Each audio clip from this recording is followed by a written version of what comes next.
Mesdames, Messieurs, bonjour et bienvenue dans ce nouveau numéro de votre émission Idées. Aujourd'hui, Idées va parler de la météorologie. Qu'est-ce que la météorologie? Quelle est l'importance de la météorologie? Comment procéder pour devenir un météorologue? Pour trouver solution à toutes ces questions, nous avons les DG de la Météo du Togo, Dr Issa Latifou. Bonjour et bienvenue dans cette émission. Merci beaucoup. Bonjour Kondo Bangana. Merci. Bonjour les téléspectateurs et téléspectatrices de la TVT, la chaîne mère. C'est un plaisir. L'émission Idées, c'est une émission que nous suivons et qui éclaire la lanterne à tout moment par rapport à des termes spécifiques. Donc nous vous remercions sincèrement, c'est un plaisir d'être sur ce plateau et de partager tout ce qui tourne autour de la météorologie. Merci beaucoup, docteur. Je le disais tantôt, nous allons parler de la météorologie. Qu'est-ce que la météorologie? Oui, la météorologie, c'est une science.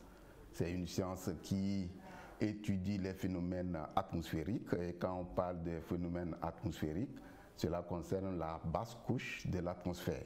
Donc vous connaissez, l'atmosphère, c'est la couche gazeuse qui entoure le globe terrestre. Donc par rapport à cette atmosphère, elle est composée de plusieurs couches. Donc la couche basse que nous appelons la troposphère, la couche moyenne que nous appelons la stratosphère, la couche mésosphère et la ionosphère. Donc ces couches-là sont constituées par cette gaz, surtout le gaz atmosphérique, l'air. 75% du poids est constitué par la troposphère, c'est-à-dire la basse couche. Et c'est cette basse couche-là qui est concernée par ce que nous appelons la météorologie. Parce que la météorologie se focalise sur les processus physiques et chimiques qui se font dans la basse couche. Et c'est dans cette basse couche, comme les conditions sont tellement réunies, dans cette basse couche, il y a toujours de ces phénomènes qui se produisent. Si on parle de la pluviométrie, il y a tout un processus avant d'avoir la pluie.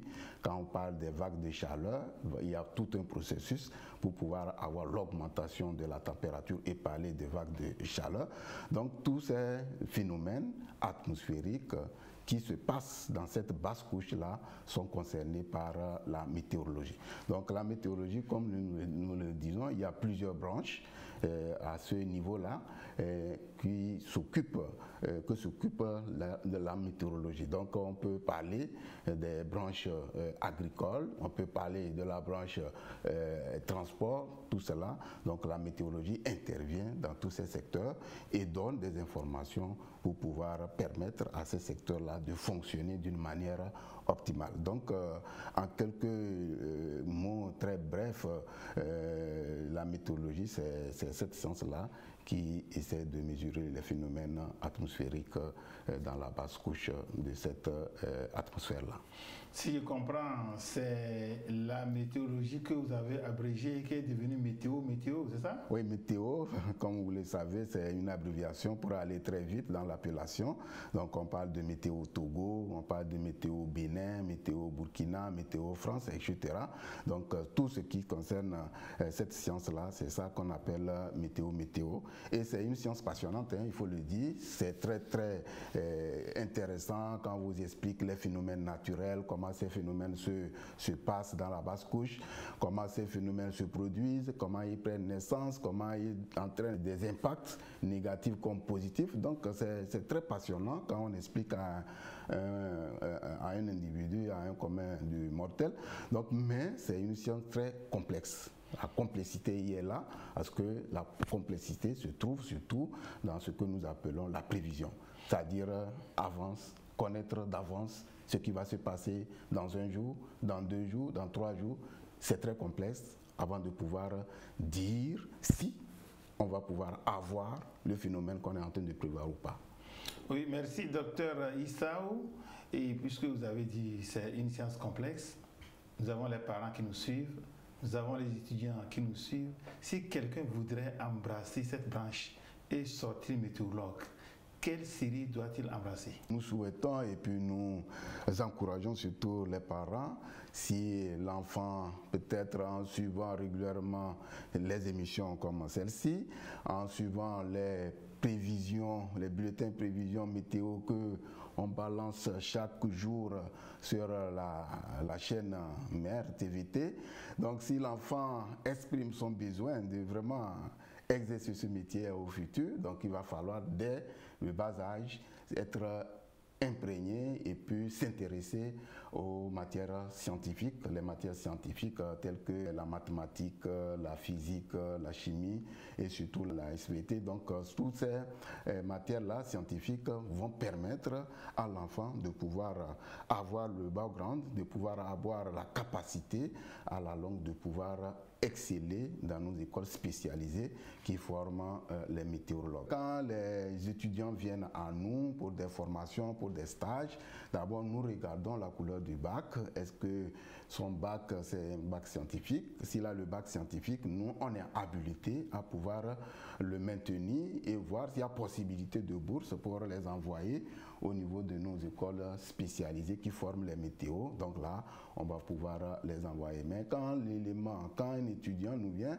avec le bac A4, le bac littéraire, c'est un peu complexe, c'est un peu compliqué pour que l'individu, pour que l'élève ou bien le candidat puisse pouvoir avoir cette capacité de pouvoir comprendre d'abord les formules qu'on utilise pour pouvoir faire des prévisions, pouvoir comprendre les formules qu'on utilise pour la modélisation, parce qu'il faut faire les modélisations avant de pouvoir faire les prévisions. Donc on souhaiterait et on conseille les parents qui veulent que leurs enfants puissent exceller dans ces spécialités très pointues, de pouvoir les former depuis le bas âge dans les matières scientifiques. Docteur Issa, vous parlez du baccalauréat scientifique. Donc cela dit que c'est la série D et la série C seulement. Oui, la série D, la série C. Dans notre service, on a besoin aussi de ceux qui ont fait la série F, donc au niveau des infrastructures, au niveau de l'électricité et tout qu'on soit, parce qu'on a des instruments que nous utilisons, les instruments de mesure à partir desquels nous collectons nos informations. Donc cela voudra dire que ces instruments doivent être maintenus au fur et à mesure qu'on les installe. Donc il faut que ces instruments soient toujours en permanence fonctionnels, et ce sont ces gens-là qui ont fait les séries beaucoup plus électriques ou bien beaucoup plus allant dans série F et tout consort qui vont pouvoir nous permettre de travailler dans ce. Donc cela voudrait dire que sur le plan informatique, ils peuvent essayer de nous accompagner dans ce sens. Donc purement météorologie pour pouvoir faire les prévisions, pour pouvoir faire développer les modèles. Donc c'est la série mathématique, c'est-à-dire série scientifique beaucoup plus dans la mathématique et beaucoup plus dans la physique. Est-ce que nous avons les filières de formation en météorologie, par exemple à l'université de Lomé et à l'université de Kara? À l'université de Lomé et à l'université de Kara, pas encore. Nous n'avons pas encore développé ces filières.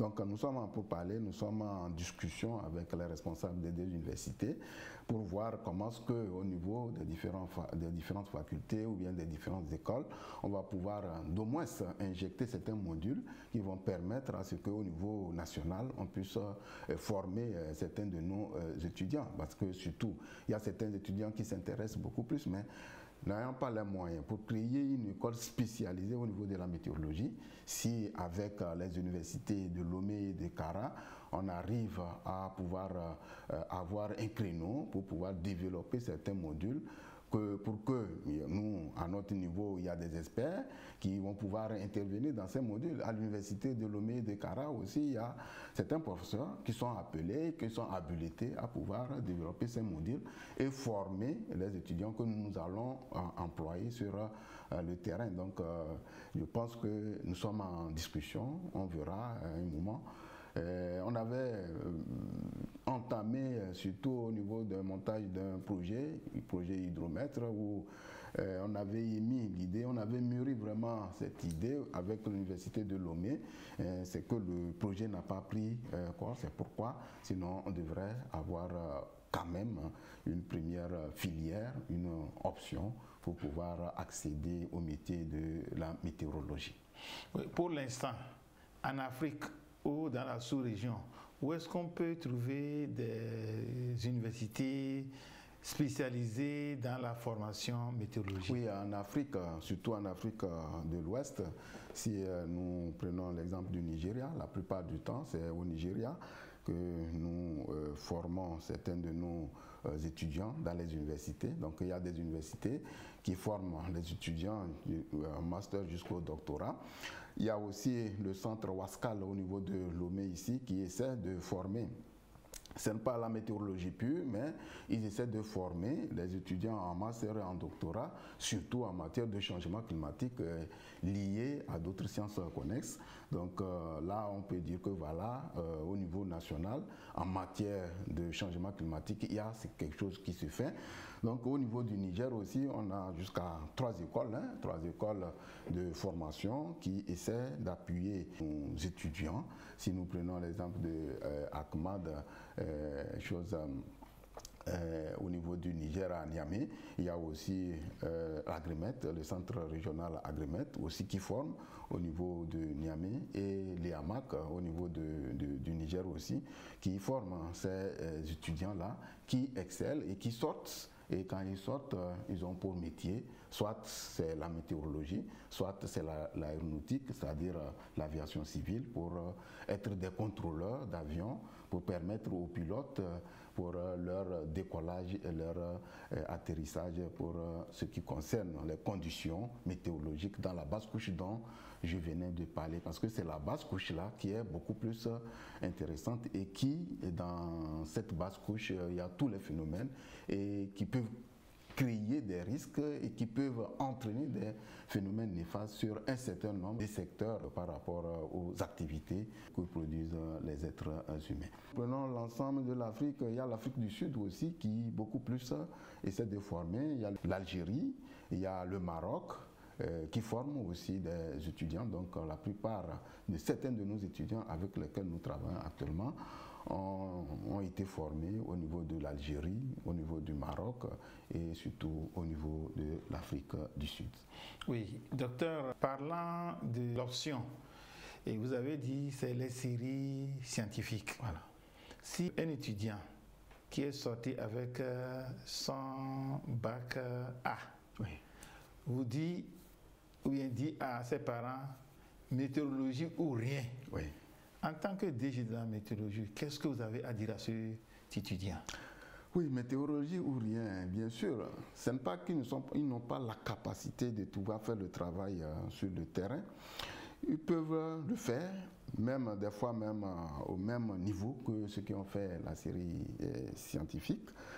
Mais nos partenaires techniques et financiers qui nous accompagnent, surtout dans la formation, dans les renforcements des capacités. Donc à notre niveau, à tout moment, 2 mois après 2 mois, vous allez voir des renforcements des capacités d'une semaine, de 2 semaines, de 2 mois, 2 mois, etc., etc.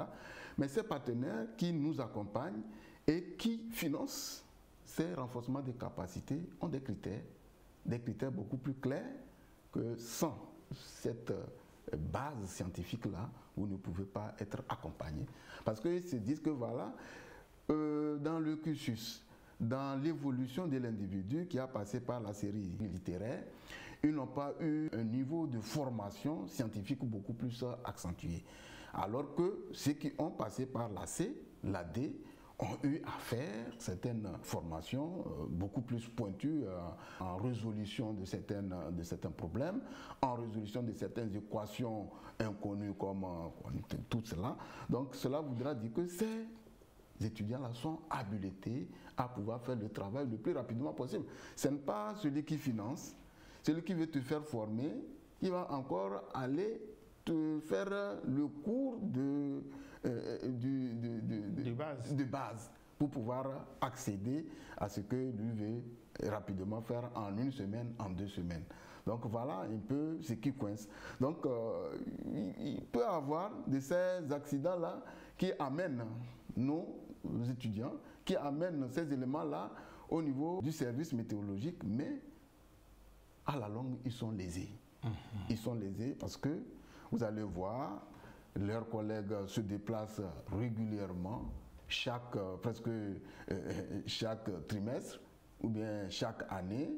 Ils vont à des formations, à des renforcements des capacités, mais eux ne peuvent pas aller. Donc voilà un peu les soucis au niveau de notre... Merci docteur pour cet éclairage. S'il y a ségrégation au niveau des bacs, est-ce qu'il y a aussi ségrégation au niveau des sexes? Ségrégation, c'est trop dit, hein, parce que... Donc, au niveau des sexes, on fait toujours le genre. Actuellement, le genre est toujours prôné dans presque tous nos projets que nous faisons actuellement la mise en œuvre. Donc, tous ces projets-là insistent sur le genre. Et même, ils arrivent même à donner le pourcentage, un quota de formation au niveau des femmes. Donc, cela voudrait dire que quand vous commencez la réalisation de l'activité, il faut un nombre de pourcentage qui est réservé aux femmes. Donc cela voudrait dire qu'au niveau de la météorologie, cette ségrégation ne se fait pas sentir. Et à mon niveau, il y a même des femmes qui sont à des postes de responsabilité. Il y a des femmes chefs section, même la chef section prévision, cette branche-là qui à tout moment est à l'avant-garde de tout ce qui est annonce du temps pour des jours à venir, c'est une femme qui dirige. Donc cela voudrait dire qu'au niveau de la météorologie, il n'y a pas cette ségrégation. Et même au niveau des instances internationales, on est en train, même actuellement, de pouvoir faire la promotion du genre. Et même au niveau des formations, même bac, mais on va privilégier la dame, on va privilégier la femme. Donc toujours pour faire la promotion de la femme. Même cette année, on a même fait le renouvellement des instances dirigeantes de l'OMM et c'est une femme qui est à la tête du secrétariat général de l'OMM, l'Organisation météorologique mondiale. C'est pour dire qu'au niveau de la météorologie, les femmes excellent partout, au niveau des différentes sections, des différentes divisions. Donc elles sont toujours avec nous et des fois même c'est la bataille totale. Et l'OMM c'est quoi? L'OMM c'est l'Organisation météorologique mondiale qui gère les services météorologiques au niveau des pays.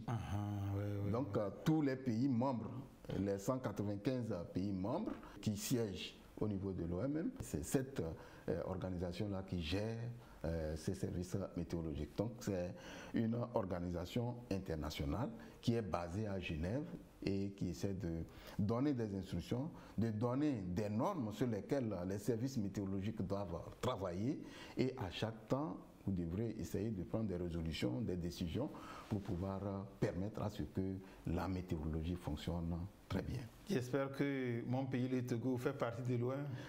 Le Togo fait partie et le Togo même a droit de vote. Cette année, on a voté et on a eu vraiment des instructions de vote qui sont venues de notre pays et nous avions pu respecter ces instructions et on a pu faire le job. Bon, maintenant, pour évoluer, les parents qui nous suivent, les étudiants qui ont le désir d'embrasser cette carrière, qu'est-ce que vous avez en définitive pour eux? Non, en définitive, c'est pour dire aux parents, aux élèves surtout qui nous suivent, de pouvoir vraiment s'intéresser aux matières scientifiques. Aux matières scientifiques pour leur permettre à la longue de pouvoir embrasser ces matières spécialisées. Donc nous on parle de matières spécialisées parce que dans les universités on ne forme pas directement en météorologie. Tu ne peux pas sortir directement en rentrant à l'université de Lomé dans une faculté et sortir météorologue. Non, tu ne peux pas aller au niveau de la fac des sciences dire que voilà, en travaillant au finish tu vas sortir météorologue. Non, donc il faut avoir un background, il faut avoir la capacité intellectuelle qui va te permettre de pouvoir exceller au niveau des écoles spécialisées qui forment les météorologues. Donc au niveau de la météorologie, il y a plusieurs branches, il y a plusieurs branches de formation. Quelqu'un peut rentrer et puis évoluer en aéronautique.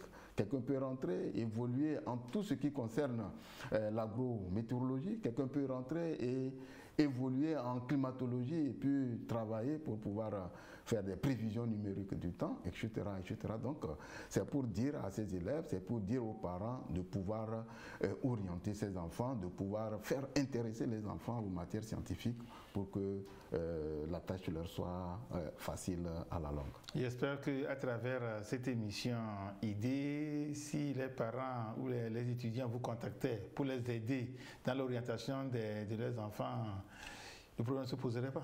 Dans l'orientation, bon, je pense que c'est depuis le CEG1, depuis le CG maintenant, que l'orientation pour pouvoir aller vers les matières scientifiques commence. Et si l'enfant déjà s'intéresse à ces matières scientifiques au collège et il rentre au lycée, là, lycée, chacun sait là où il faut orienter son enfant pour pouvoir être beaucoup plus habilité à travailler dans les matières scientifiques comme la mathématique et la physique. Donc je pense que nous, on serait toujours là pour apporter le plus, on serait toujours là pour donner des directives, des orientations. Si les parents s'annoncent à nous, ou même si les étudiants s'annoncent à nous, nous allons pouvoir leur dire que si vous voulez exceller dans ceci, il faut embrasser ceci, il faut embrasser cela. Oui, là où je voudrais aller en posant cette question, un étudiant qui vient dire mon corps balance entre l'aéronautique, l'agriculture et le transport, qu'est-ce qu'il faut faire pour que je puisse y aller? Voilà, donc par rapport à sa capacité, c'est quand vous rentrez dans l'école, maintenant que vous allez commencer par vous spécialiser. Voilà, donc quand vous rentrez en première année, vous avez un tronc commun et après tout, chacun va s'envoler de son côté. Voilà, moi je m'intéresse à l'agriculture, donc je vais aller travailler tout ce qui est lié à l'agriculture par rapport à la météorologie. Non, moi je m'intéresse au transport. Donc dans le transport, il y a aussi le transport terrestre, transport aérien et transport maritime. Donc moi je m'intéresse au transport maritime, donc je dois aller vers cette faculté-là. Et moi, c'est l'aéronautique que je vais voir comment est-ce que je vais orienter, guider les avions. Donc, il va vers là. Donc, cela voudrait dire que c'est dans ces écoles spécialisées, quand l'individu, déjà ayant le background, avec cette connaissance scientifique-là, quand il va rentrer là-bas, à la sortie, il va se spécialiser. Docteur Issa, est-ce que vous pouvez nous présenter alors le service de météorologie? Oui, le service de météorologie Météo Togo, c'est en face de la nouvelle Aïrouga. Donc quand vous allez vers Togo 2000, en face de CETAP, le camp de parachutistes là. Donc vous avez un bâtiment qui est là, sur lequel on a mis Météo Togo. C'est un service au niveau national qui se charge de tout ce qui est météorologie et tout ce qui est lié à la météorologie et au climat. Donc météorologie et au climat, cela voudrait dire que nous, à partir de certains de nos produits, nous essayons d'accompagner, surtout dans leur recherche, surtout dans l'évolution actuelle du climat, quand on parle de changement climatique et tout consort. Donc il y a aussi les produits que nous élaborons au niveau de ces services-là. Donc au niveau du service météorologique, on a plusieurs départements et puis plusieurs directions. Donc il y a la direction qui se charge purement de ce que nous appelons notre réseau météorologique. Donc on a sur l'ensemble du territoire un réseau que nous appelons les stations météorologiques. Donc il y a un département qui se charge de cela. Il y a aussi un département qui se charge de l'application, c'est-à-dire de l'élaboration des produits et puis la prévision pour pouvoir mettre à la disposition du public les informations météorologiques.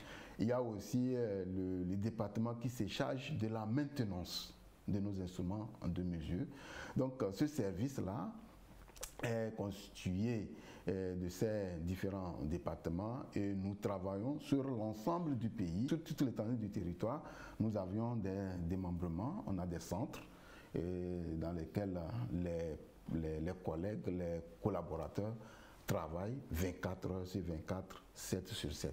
Donc cela vous dit que c'est un service qui travaille régulièrement en temps interrompu, parce qu'à l'heure actuelle où je vous parle, nos collaborateurs sont en train de faire des transmissions des informations au niveau de la SECNA, au niveau de l'aéronautique, pour pouvoir permettre aux avions de décoller et d'atterrir. Donc cela voudrait dire que c'est un service au niveau national qui se charge de tous ces produits, qui se charge de toutes ces informations aux différents secteurs. Oui, docteur Issa, je voudrais aborder votre système de travail. Souvent, après la pluie, on nous parle de la pluie qui est tombée, a fait combien de millimètres d'eau, patati, patata.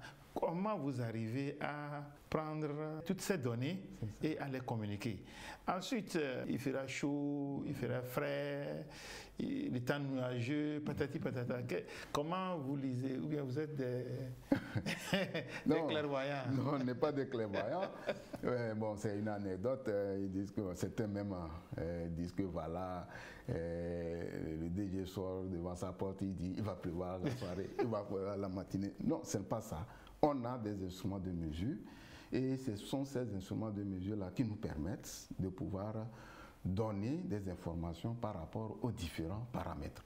Donc, si nous prenons un centre météorologique, exemple d'un centre météorologique comme Makonda, ou bien Tabligo, ou bien Kara, le centre météorologique de Kara. Donc, à chaque heure, le collaborateur, c'est-à-dire l'élément qui est au poste, doit aller dans ce que nous appelons le parc. Donc le parc, c'est un endroit où on a rassemblé et on a installé tous les instruments de mesure. Donc dans ce parc, il y a ce que nous appelons l'abri. Donc dans l'abri, quand l'élément, le collaborateur qui travaille, qui est de permanence, ouvre dans l'abri, il doit voir différents instruments de mesure pour pouvoir d'abord observer la température qu'il fait, observer quelle est l'humidité de l'air dans cet abri-là.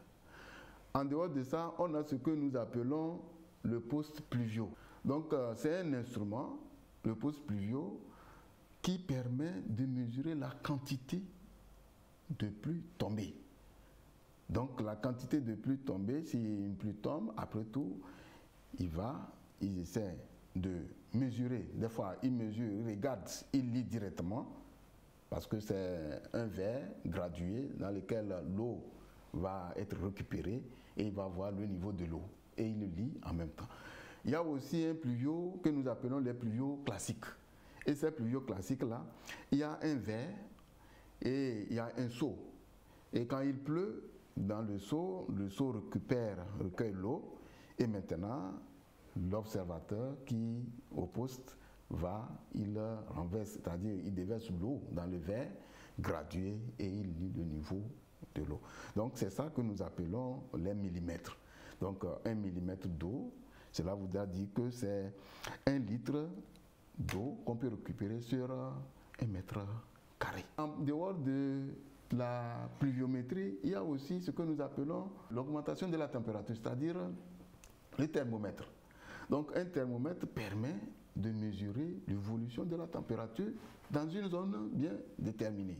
Et l'observateur, à l'heure là, doit essayer de voir quelle est la température de l'air ambiant, quelle est la température de l'air ou bien de l'humidité dans le sol, à différents niveaux, 20 cm, 30 cm et puis 0,5 mètres.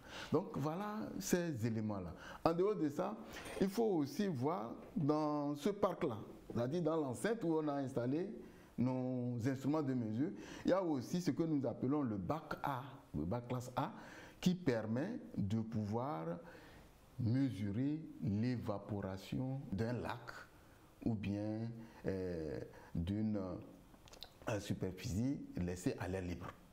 Parce que quand le lac ou bien un barrage est là, il est exposé à tout. Il est exposé au vent, il est exposé au rayonnement solaire. Donc tous ces éléments réunis, on va pouvoir déterminer quel est le taux de l'évaporation de cette superficie laissée à l'air libre. Voilà, donc au niveau de nos parcs, au niveau de nos centres, Kumakonda, Tapame, Mango, Mandouri, Dapan, on a ces éléments, ces instruments de mesure, et les observateurs font ce travail-là 24 heures sur 24, 7 sur 7, et à chaque heure. Oui, docteur. C'est fatidique. Oui. En quoi ces données nous profitent dans notre vie quotidienne? C'est la matière de base pour toute prévision numérique du temps. Donc on ne peut pas faire une prévision du temps, on ne peut pas dire que voilà, il va pleuvoir ce soir, ou bien il va pleuvoir dans 2 jours, sans avoir les données historiques, c'est-à-dire les données mesurées sur le terrain. On ne peut pas dire qu'il fera chaud, il y aura une vague de chaleur dans 2-3 jours, sans avoir ces données que nous allons pouvoir analyser et pouvoir faire des prévisions. Toutes ces données que nous collectons, en dehors de ces données-là qu'on envoie au niveau aéronautique, on envoie ces données sur le réseau international dédié à notre organisation météorologique mondiale. Et ces données envoyées sur le réseau international là, sont utilisées par les grands centres de prévision. Donc ces grands centres-là utilisent ces données que nous collectons. Donc il faut voir l'importance de l'observateur là, qui collecte les données. Si une donnée est erronée, cela voudrait dire que quoi? Il a induit en erreur ces centres de prévision qui utilisent ces données pour développer les modèles qui permettent de faire les prévisions. Donc c'est pourquoi on dit que ces collectes, ces instruments de mesure sont très très importants et ces données météorologiques collectées sont très très importantes, surtout dans le développement de tous les secteurs. Docteur Issa, très souvent, nos collègues qui présentent vos données sur la chaîne mère appellent un nom qui revient toujours, Kumakonda. Kumakonda. Pourquoi Kumakonda est une référence au niveau météorologique? Oui, Kumakonda, bon, c'est un lieu stratégique. Kumakonda, c'est un lieu qui bénéficie de ces conditions orographiques au niveau national. Vous n'êtes pas sans savoir que la localité Kumakonda est à l'ouest des régions des plateaux, sur la chaîne d'Atokora et très proche du pic d'Agou, que vous connaissez, le sommet un peu le plus élevé au niveau du pays. Donc à ce niveau, donc, les conditions orographiques et les conditions de végétation permettent à ce que, à tout moment, la température est toujours fraîche, c'est-à-dire la température est toujours basse. Donc en dehors actuellement de Danyi qui vient de prendre un peu la place de Kumakonda par rapport à la fraîcheur, donc la plupart du temps c'est Kumakonda qui est appelé à avoir une température la plus basse. Dans la troposphère, les températures diminuent au fur et à mesure qu'on va en altitude. Donc, étant donné que cette station est en altitude sur les montagnes, donc les températures sont toujours basses. Et à tout moment, le mini est toujours enregistré au niveau de Kumakonda. Donc, c'est pourquoi, quand il présente le mini de la température, c'est Kumakonda. Il y a aussi cette facilité, cette occasion de pouvoir enregistrer aussi des pluies régulières dans cette localité. Parce que nous parlons du phénomène de feu. Le phénomène de feu, c'est quoi? C'est quand les flancs viennent rencontrer la montagne, ils se soulèvent, condensation, formation des nuages et il y a des pluies. Donc, étant donné qu'il y a la chaîne montagneuse là, au niveau de Kumakonda, à tout moment, les vents de mousson, quand ils rencontrent cette montagne-là, ces vents s'élèvent, les conditions réunies au sommet de la montagne, ça donne condensation, formation des nuages, on a des pluies régulières. C'est pourquoi à tout moment, quand on fait la présentation au niveau des prévisions à la TVT, on clame toujours le nom de Kumakonda. Oui, si c'est à Kumakonda qui a le mini des températures. Voilà. Et le maxi des températures au Togo, c'est où? Maxi actuellement, c'est au niveau de Mango. Donc c'est de deux. C'est Mandouri actuellement qui est en train de prendre aussi le pas, parce que Mandouri et Mango, c'est presque dans la même zone, c'est-à-dire la région des savanes. Donc le plus souvent, le maxi des températures est enregistré au niveau de Mango. C'est pourquoi on dit Mango, Kumakonda, etc., etc. Dans nos mesures, comme actuellement, on arrive à collecter les données de Mandouri. Donc actuellement, les données de Mandouri en matière de température maxi prennent le pas sur les données sur la température de Mango. Oui, vous venez parler de la collecte des données. C'est ça. Comment se font les traitements de ces données, l'archivage de ces données? C'est une chaîne. Donc quand les observateurs sur le terrain, dans les différents centres, nous envoient ces données, il faut essayer de voir si ces données ne sont pas erronées. On a une salle de saisie dans laquelle il y a un personnel.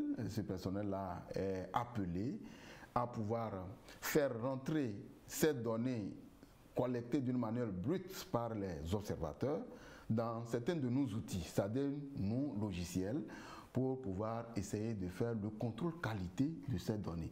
Donc ces instruments, ces outils nous permettent de déceler le plus rapidement possible les erreurs, les biais, pour pouvoir les corriger le plus rapidement possible pour qu'on puisse transmettre ces données sur le réseau international pour l'utilisation de nos grands centres de prévision.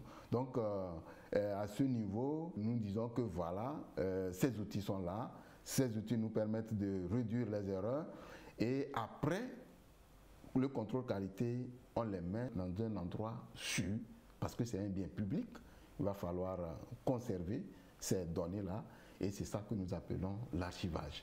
Donc il y a plusieurs outils qui nous permettent actuellement de pouvoir faire l'archivage. Bien sûr que depuis quelques moments, on a des soucis par rapport aux outils qui devraient permettre la gestion et l'archivage de ces données. Donc actuellement, nous sommes en tractation sur un certain nombre de projets que nous sommes en train de faire la mise en œuvre. Nous sommes en train de voir comment est-ce que nous allons pouvoir avoir ces outils qui vont nous permettre de pouvoir faire la gestion optimale de ces données qui deviennent des denrées très très importantes pour pouvoir aller dans le développement de tous les secteurs d'activité. Oui, si on prend un exemple, les températures basses, les températures hautes d'une période donnée au cours de l'année, en quoi ça peut aider demain dans la préparation pour que vous archiviez cela? La plupart de nos utilisateurs, quand ils nous viennent à notre service, c'est surtout pour les recherches et pour le développement des projets. Les agropoles qu'on a créés les années passées, donc avant de monter le projet, il a fallu faire une étude de faisabilité sur l'ensemble du pays pour voir quel serait le climat futur, le climat d'ici 2030, le climat d'ici 2050. Donc pour avoir ces notions, pour avoir cette tendance, il va falloir utiliser ces données, les données de température, les données de température maximale, les données de température mini, et avec des logiciels de projection, on peut à l'horizon 2050 avoir une image, avoir une tendance de la température. Donc les chercheurs, c'est-à-dire ceux qui font leur thèse, les développeurs de projets, les chercheurs au niveau de changement climatique et tout consort, au niveau agricole, donc ceux qui développent des projets allant dans le sens de la foresterie, tous, ils ont besoin de ces informations, ils ont besoin de ces tendances-là pour pouvoir essayer d'aller. Actuellement, tout projet financé par les différents partenaires, si vous ne faites pas une étude de faisabilité allant dans le sens du climat futur, n'attendez-vous pas que votre projet sera bancable. Donc cela vous a dit qu'un accent est vraiment mis sur ces études-là, surtout qu'actuellement, avec les conséquences négatives des changements climatiques, tout le monde est appelé à faire un clin d'œil au niveau de ces trucs-là. Voilà, donc c'est pour dire que les données météorologiques que nous utilisons ces données-là pour faire la prévision. Donc pour essayer de dire que ce soir il va pleuvoir, il va falloir voir comment était la température hier, aujourd'hui matin, pour pouvoir permettre à faire la prévision le soir. Donc tout cela, cela veut dire que ces données sont tellement importantes pour tout développement au niveau des différents secteurs. Oui, je vais m'attarder un peu sur le service de prévision. C'est ça. Avez-vous des appareils spécifiques qui sont à mesure de vous signaler qu'il aura plu aujourd'hui à Lomé ou à Ngoché ou à Tapami ou à Kara ou à Saint-Cassé, ou c'est seulement les prévisions à travers vos calculs que vous le faites? Oui, bien sûr, vous l'avez si bien dit, on a actuellement une salle dédiée donc, pour les prévisions météorologiques.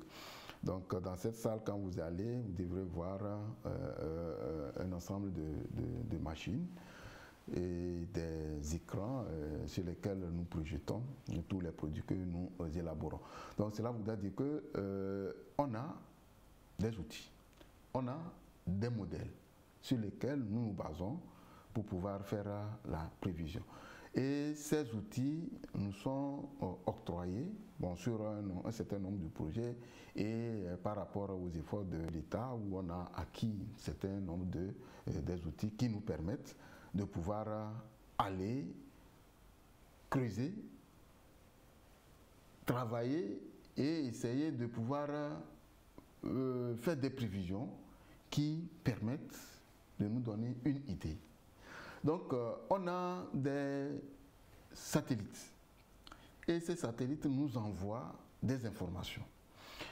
Ces satellites, à travers les modèles, nous donnent une idée sur ce qui va se passer dans 2, 3 jours, voire 10 jours. À partir de ces données satellitaires, provenant de ces outils, nous les recueillons. Et maintenant, l'expertise du prévisionniste mis en commun, nous analysons avec les données collectées sur le terrain et nous essayons de voir quel temps il ferait dans 1 jour, dans 2 jours, dans 3 jours. Donc cela ne voudra pas dire que voilà, ce que les satellites nous envoient directement, c'est ça que nous balançons. Non. L'expertise de prévisionniste. C'est pourquoi, pour être prévisionniste, il va falloir avoir une expérience de travail d'au moins 10 ans. Au moins 10 ans, cela veut dire que tu connais la climatologie de ta région. Tu sais que 50 degrés Celsius, on ne peut jamais enregistrer cette température-là à Lomé. Tu sais que 0, ou bien moins 10 degrés, on ne peut jamais l'enregistrer au Togo. Donc cela veut dire que si tu vois en même temps une telle donnée, c'est une donnée erronée. Donc il va falloir essayer d'avoir cette expérience-là avant d'utiliser les informations qui nous sont envoyées par les satellites et nous essayons de caler et faire sortir les prévisions que nous annonçons au niveau du grand public. Oui, docteur, nous tous, nous avons passé par la classe de 3e, voilà, où on nous a parlé des anomalies climatiques du Sud Togo, oui, n'est-ce pas? Oui. Oui. Quand on parle d'anomalies climatiques du Sud Togo, on fait allusion à quoi? Oui, les anomalies climatiques du Sud Togo, comme vous l'avez si bien dit depuis le CE1, on commence par annoncer ses idées, CM1, CM2, et au niveau de la 3e, voire au niveau de la seconde, on essaie de développer. Ces anomalies, en fait, vous savez, au niveau de la côte, sur la côte togolaise, c'est une côte qui a la même latitude que Abidjan, Lagos et Cotonou à côté. Mais si vous prenez l'exemple de Lagos et puis Abidjan, dans les périodes allant de juillet et tout le mois d'août, Abidjan et Lagos reçoivent des pluies. Mais pas à Lomé, si vous prenez le mois d'août. c'est le mois où on a cette petite saison sèche que nous appelons la petite saison sèche du mois d'août. Et qu'est-ce qu'il y a à la base? À cette période-là, il y a ce que nous appelons l'épaisseur de la mousson qui est là. La côte est tellement fraîche et ça ne favorise pas ce que nous appelons l'évaporation. Parce que pour avoir la formation des nuages, condensation et pluie, il va falloir avoir quoi? L'évaporation. C'est l'évaporation de l'eau. Avec cette évaporation, dans les conditions réunies avec la fraîcheur, cette évaporation-là se transforme en nuages. Dans les nuages, la condensation se fait et puis il y a des pluies. Donc, il y a plusieurs facteurs qui sont impliqués. Je viens de parler de l'épaisseur de la mousson. Il y a ce que nous appelons aussi l'arrivée du courant marin froid de Benguela qui remonte jusqu'à la côte. C'est ça qu'on appelle le upwelling. Le upwelling, c'est la remontée des eaux froides de l'océan à la surface de notre plage ici. Donc, avec ce refroidissement au niveau de la côte, cela ne favorise pas les pluies. Il y a aussi la perpendicularité de notre côte par rapport au vent de mousson, qui ne favorise pas aussi les pluies. C'est pourquoi, quand vous remarquez très bien, la quantité annuelle de pluie, le cumul annuel de pluie que nous recueillons au niveau de Lomé est toujours inférieur à d'autres stations. Les stations de Tablibo, stations de Atapamé, Kumakonda, même les stations de Mango et de Dapaon. Donc c'est à cause de cette anomalie qui est due à plusieurs facteurs dont je viens de citer certains qui entraînent cette quantité faible de pluie. Bon, et docteur, est-ce que c'est ça aussi qui explique les explications, surtout des bonnes femmes, qui nous disent que au Lebeyawa, à Kwavingbalo, c'est ça. En cette période-ci, il n'y a plus de poissons. C'est ça. Les poissons sont rares. C'est ça. Est-ce que ce sont ces phénomènes météorologiques, climatiques qui jouent là-dessus? Sur la côte, il y a les périodes de poissons et il y a les périodes où les poissons sont rares, au cours de la saison.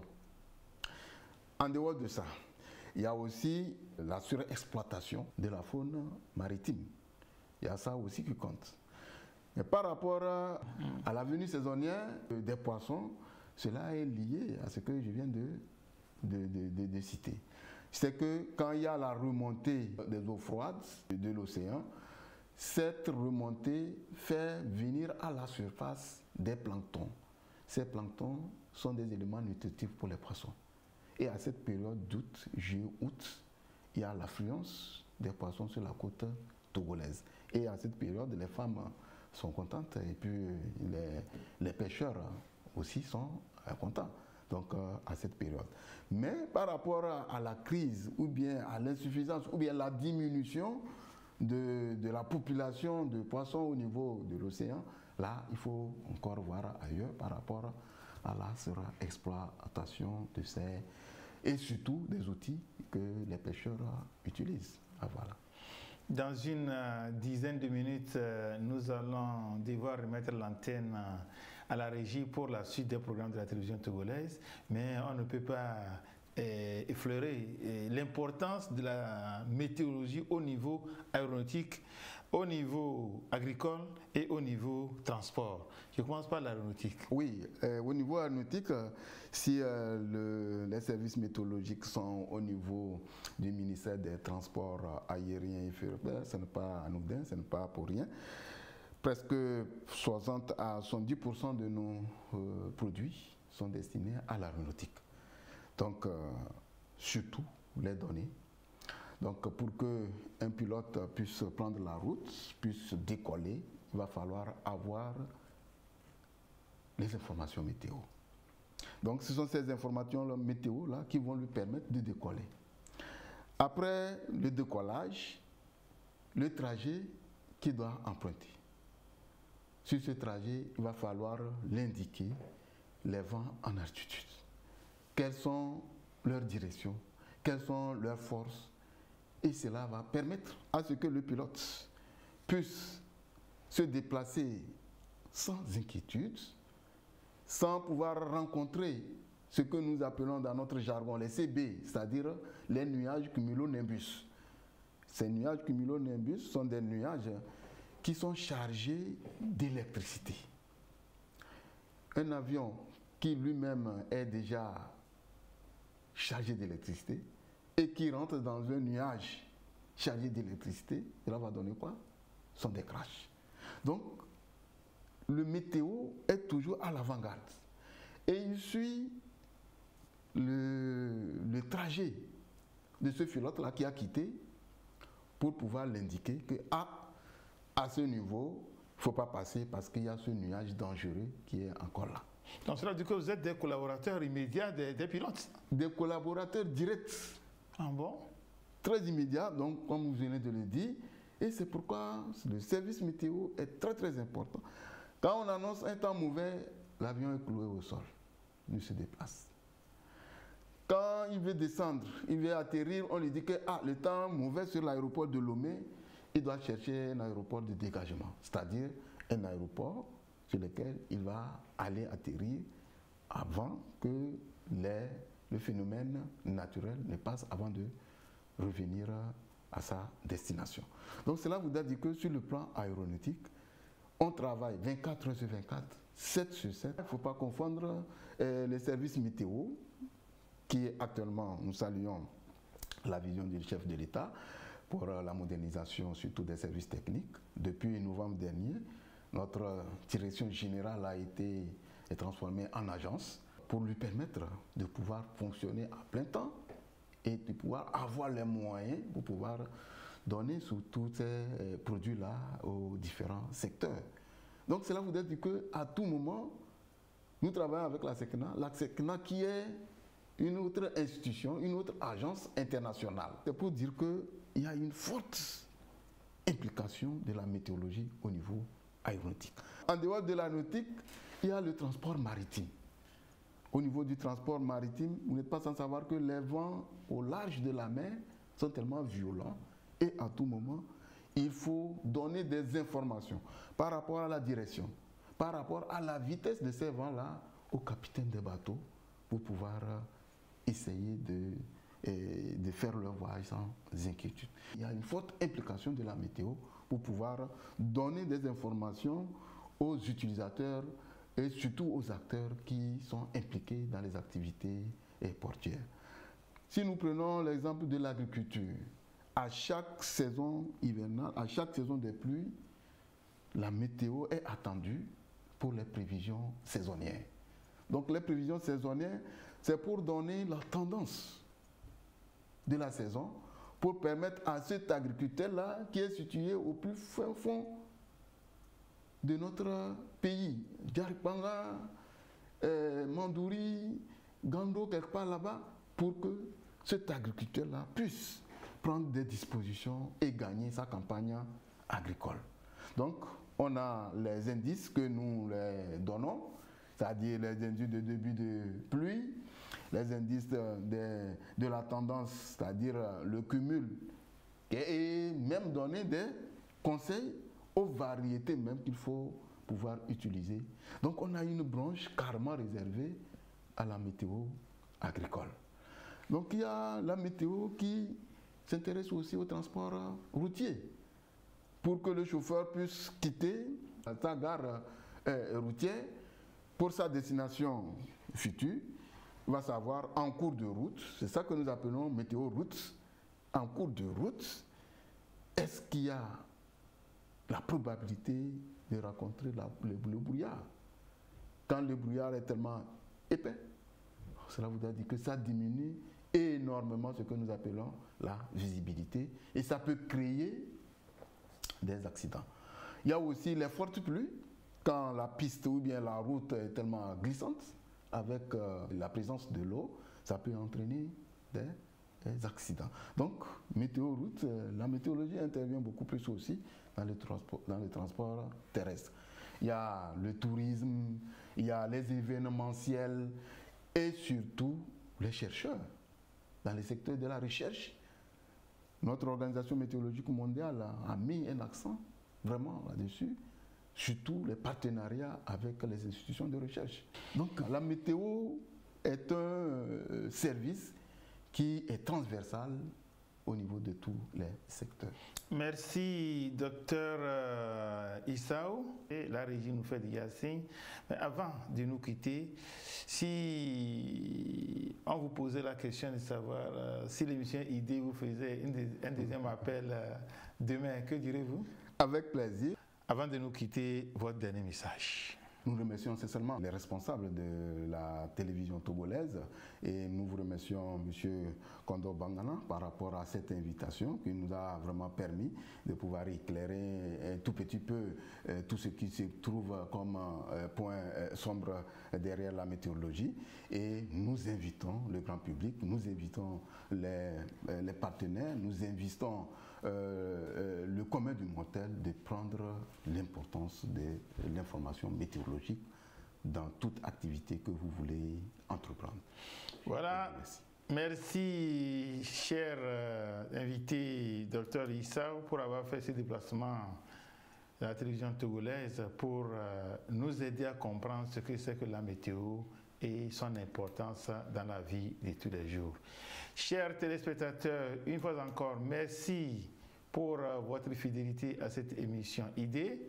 La télévision togolaise aussi prend son engagement que chaque semaine, vous aurez un nouveau numéro de l'émission ID. Mais avant que cette promesse soit réalisée, c'est grâce au concours de nos techniciens. En attendant la semaine prochaine, chers téléspectateurs, je vous demande de prendre soin de vous et bye bye.